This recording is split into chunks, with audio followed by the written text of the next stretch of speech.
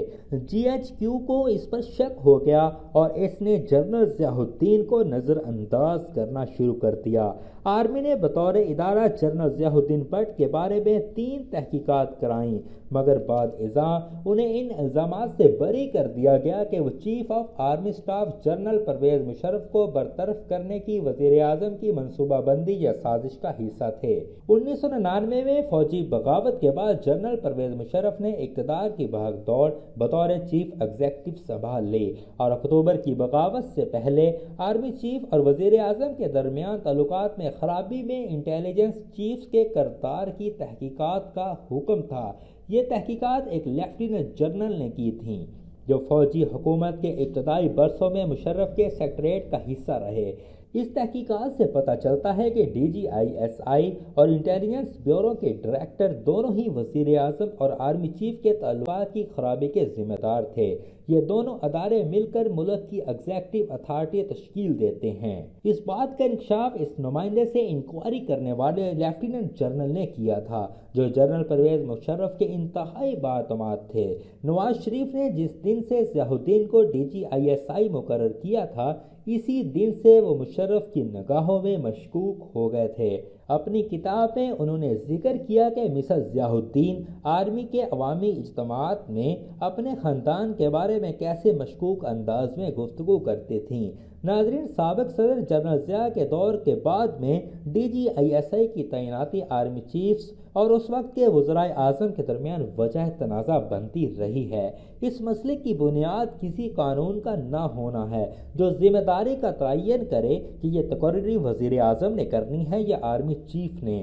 عام طریقہ کار کے مطابق وزیر اعظم DGISI کے عہدے پر تقرر کرتے آ رہے ہیں، لیکن چیف آف آرمی اسٹاف کا کردار DGISI کو چننے میں قطعاً معمولی نہیں ہے کیونکہ آرمی افسران بالآخر آرمی چیف کی کمان میں کام کرتے ہیں۔ ناظرین، یہ امر باعث حیرانی نہیں ہے کہ عمران خان کی حکومت میں نئے DGISI کی تعیناتی کا مسئلہ تاحال حل نہیں ہو سکا کہ سبق دوش DG لیفٹیننٹ جنرل فیض حمید کی جگہ کون آ رہا ہے۔ ISPR نے لیفٹیننٹ جنرل ندیم انجم کو بطور نئے DGISI کی تعیناتی کا اعلان کیا ہے، تاہم ابھی تک اس تقرری کا باضابطہ نوٹیفکیشن جاری نہیں ہو سکا۔ وزیر اعظم سے منسوب یہ بات اسلام آباد کے سیاسی حلقوں میں عام سنی جا رہی ہے کہ وہ سبق دوش DGISI لیفٹیننٹ جنرل فیض حمید کے ساتھ کام کرنے میں زیادہ سہولت محسوس کرتے ہیں اور وہ چاہتے ہیں کہ فیض حمید ہی اس عہدے پر کام جاری رکھیں۔ فوج کے اندر معمول کے تقرر اور تبادلوں کا اعلان کے تحت DGISI کی تعیناتی سے یہ حقیقت بھی عیاں ہوتی ہے کہ طریقہ کار میں معمولی تبدیلی آئی ہے۔ ISPR کے جاری کردہ پریس ریلیز میں DGISI کا تقرر کرنے والی اتھارٹی کے نام کا ذکر نہیں کیا گیا۔ پریس ریلیز میں یہ بھی ذکر نہیں کیا گیا کہ کس نے DGISI کو تعینات کیا ہے۔ دونوں میں سے کسی طرف سے اس تنازع پر سرکاری بیان میسر نہیں، یا یوں کہیے کہ سرکاری سطح پر کسی نے بھی باضابطہ اس پر موقف نہیں دیا۔ مشق اور طریقہ کار یہ رہا ہے کہ وزیر اعظم 3 افسران کے پینل میں سے ایک شخص کو DGISI کے لیے منتخب کرتے ہیں۔ 3 افسران کی یہ فہرست آرمی چیف وزیر اعظم کو بھجواتے ہیں۔ اس تقرری کا نوٹیفکیشن وزیر اعظم سیکریٹریٹ سے جاری ہوتا ہے۔ ماضی کے ریکارڈ سے پتہ چلتا ہے کہ ہمیشہ ISPR ہی آرمی کمان میں ہونے والے تقرر اور تبادلوں کے حصے کے طور پر DGISI کی تعیناتی کا اعلان کرتا ہے۔ مسئلے کی جڑ کسی ایسے قانون کی عدم موجودگی ہے جو انٹر سروس انٹیلیجنس میں تقرر اور تبادلوں کے امور کار کو دیکھے۔ مجھے یاد ہے میں نے ان قوانین کی موجودگی کے بارے میں تفصیلی رپورٹ دیکھی تھی جو پاکستان میں انٹیلیجنس ایجنسیوں کے امور کار کو چلانے کے نظام سے متعلق ہیں۔ بہت ہی چونکا دینے والا انکشاف ہوا تھا کہ قیام پاکستان سے اب تک کوئی قانون سازی نہیں ہوئی جو پاکستان میں انٹیلیجنس ایجنسیوں کے امور کار کو منظم اور ترتیب میں لائے۔ پاکستان کے ممتاز آئینی ماہر سلمان اکرم راجہ بھی اس رائے سے اتفاق کرتے ہیں۔ میڈیا سے گفتگو کرتے ہوئے سلمان اکرم راجہ نے کہا کہ ملک میں ISI کے کام کرنے کے عمل کی نگرانی اور اس کے نظم سے متعلق کوئی قانون موجود نہیں۔ انہوں نے کہا کہ قیام پاکستان کے بعد کے دور پہ 1949 میں وزیر اعظم کے حکم پر ISI کو ایک وفاقی ادارے کے طور پر بنایا گیا تھا۔ ان کے مطابق اس وقت سے ہی یہ مشق رہی ہے کہ DG ISI کا تقرر وزیر اعظم کرتا ہے۔ انہوں نے کہا کہ کوئی ایسا قانون موجود نہیں جو DG ISI کے تقرر کا اختیار کسی اور کو دیتا ہو۔ ناظرین، ISI کی تاریخ لکھنے والے تاریخ دان ڈاکٹر ہین جی کیسلنگ نے انکشاف کیا کہ کیسے ماضی میں فوجی قیادت ISI ہیڈ کوارٹر میں وزیر اعظم کے افراد کو نظر انداز اور نامنظور کرتے آئے ہیں۔ اس موضوع پر ان کی تحقیق سے معلوم ہوا کہ سویلینز نے ہمیشہ کوشش کی کہ وہ ISI ہیڈ کوارٹر میں اپنے بندے لائے، جو ہمیشہ مایوسی اور جنجلاہٹ سے دوچار ہوئی۔ فوری طور پر اگر ایسا نہیں بھی ہوا تو وقت گزرنے کے ساتھ انہیں ناکامی کا سامنا ہی کرنا پڑا۔ ڈاکٹر کیسلنگ نے اپنی کتاب میں لکھا کہ وزیر اعظم بینظیر بھٹو نے army chief general Aslam Beg کو ٹیلی فون کیا اور اس سے کہا کہ وہ ریٹائرڈ جنرل شمس الرحمان کلو کو DG ISI تعینات کرنا چاہتی ہیں۔ جنرل اسلم بیگ نے بینظیر بھٹو کو قائل کرنے کی کوشش کی کہ وہ ایسا نہ کریں، کیونکہ آرمی کی اعلیٰ کمان میں یہ بات صحیح نہیں سمجھی جائے گی۔ خیر، بینظیر بھٹو نے شمس الرحمان کلو کو DG ISI بنا تو دیا، لیکن اپنے پہلے دور حکومت کے دوران اپنی سب سے بڑی غلطی قرار دیا، کیونکہ فوج اس وقت کے DG ISI جنرل شمس الرحمان کلو کو مسلسل نظر انداز کرتی تھی، اپنے اعلیٰ سطح کے اجلاسوں میں نہیں بلاتی تھی، اپنے اہم فیصلوں سے متعلق آگاہ بھی نہیں کرتی تھی۔ ناظرین، ضیاء کے دور کے بعد میں وزیر اعظم کے دفتر کی طاقت اور اختیار آرمی چیف کے دفتر کے ہاتھوں مسلسل کم ہوئی ہے، اور آرمی چیف کے دفتر کے نظام میں انتظامی طاقت بڑی ہے۔ حسن عسکری جیسے سول ملٹری تعلقات کے تاریخ دان ہمیشہ سے کہتے آئے ہیں کہ آرمی اپنے داخلی معاملات میں سیاسی اتھارٹی کو مداخلت سے روکنے کے لیے ہمیشہ بڑی شدت سے نگرانی کرتی آئی ہے۔ ایسا دکھائی دیتا ہے کہ آرمی قیادت اب ISI کو اپنا داخلی معاملہ سمجھتی ہے۔ اللہ سے دعا ہے اب عمران خان اور آرمی چیف جنرل باجوہ جو بھی فیصلہ کریں ملک کے لیے اور ملک کی جمہوریت کے لیے بہتر ہو۔ ناظرین، اس کے ساتھ ہی ہم آپ سے اجازت چاہتے ہیں۔ ہماری مزید ویڈیوز کے لیے ہمارا چینل سبسکرائب کیجیے اور بیل کے نشان کو دبا دیجیے۔ شکریہ۔